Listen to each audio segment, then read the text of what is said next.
Chapter 1: Stepping Back in Time, Fredericksburg's Rich History. 1.1 The Birth of a City, Early Settlement and Colonial Life. The story of any city begins with a spark, a reason, a necessity, a vision that compels people to gather and establish a place of permanence. For cities born in the era of European colonialism, this spark often flickered with the allure of new lands, promising riches, and the desire to extend political and economic dominance. But the reality of these early settlements was far from idyllic.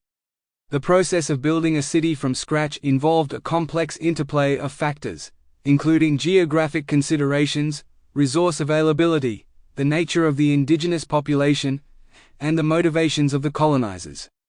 The very act of choosing a location for a city was deeply intertwined with practicalities.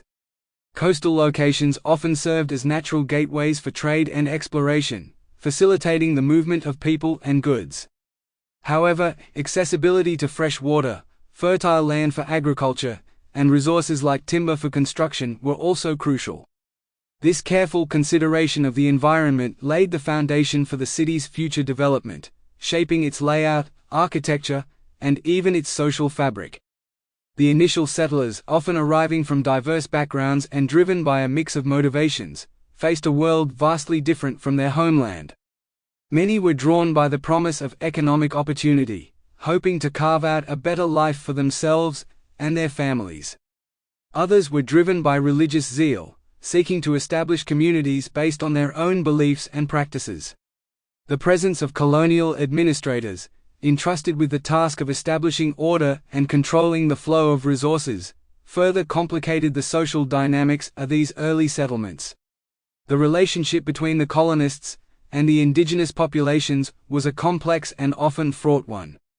While some encounters were marked by peaceful coexistence and trade, many were characterized by conflict and displacement. The arrival of colonists often disrupted the established social structures and land ownership patterns of indigenous communities. Land disputes, driven by competing claims and colonial ambitions, were a constant source of tension.